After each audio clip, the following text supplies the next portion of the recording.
having a good time. Hoping it doesn't rain as much as it's been raining. If it clears up, it'd be great. Seeing some good acts.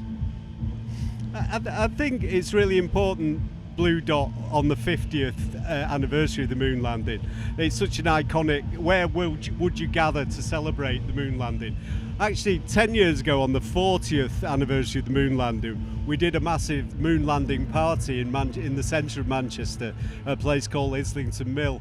And we did a space-themed day using lots of different bands from Manchester, all picking space-themed music.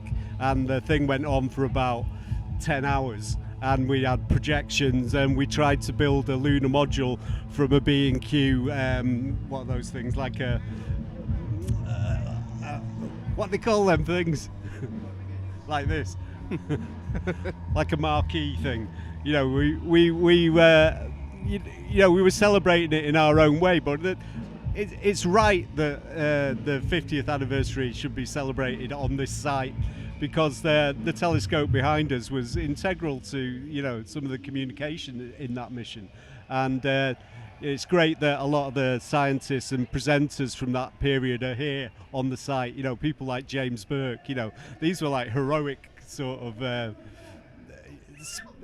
talking heads of the time for me, you know, and it's just brilliant that everyone's gathered together on the site celebrating not only just the moon landing itself, but the whole of that space race period and what it means for the future.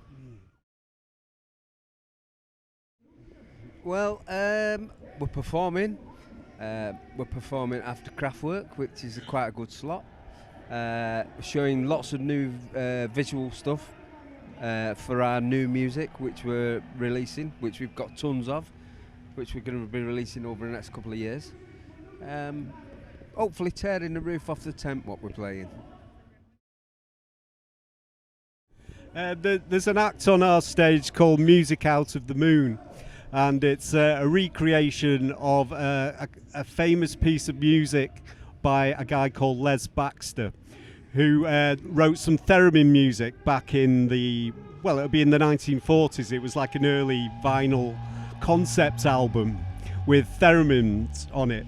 And it's an album that I was aware of for many years, but only in recent years did I discover that Neil Armstrong actually took it on his cassette to the moon.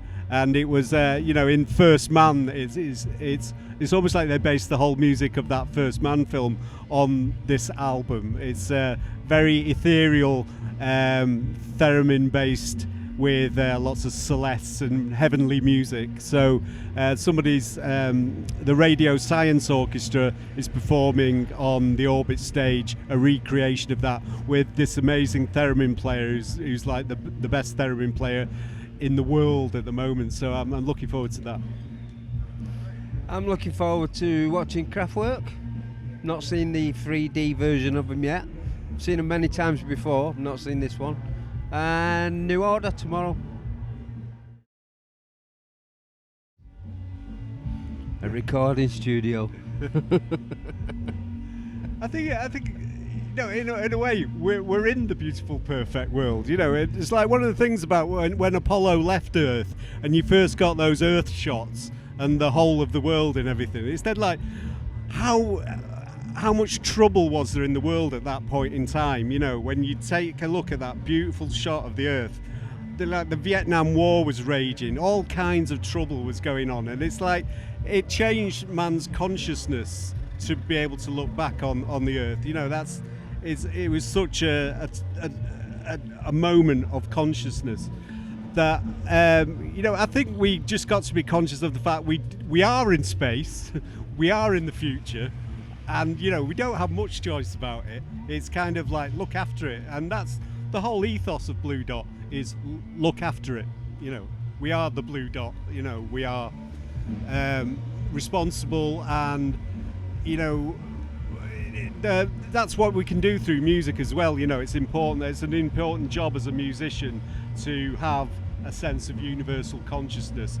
All the musicians that I've ever been bothered about have a sense of universal consciousness, and it's a great honour to actually add to that body of work. There was a piece of music that are made from pulsar signals from this very telescope. Maybe about 10 years ago I got involved in a project that was recruiting sixth formers for the university in Manchester, and I got radio signals from this telescope of famous quasars and pulsars, you know, the Crab Nebula, things like that. And if you put them into the machines that we use called samplers, and you can slow them right down, they turned into like almost African tribal rhythms. And then if you sped them up, you could make organ-like tones. So there is a piece, if you look it up on Spotify or something like that, called Pulsars, and it's actually made from what that thing has received, and we'd like to actually send it back through that out into the universe.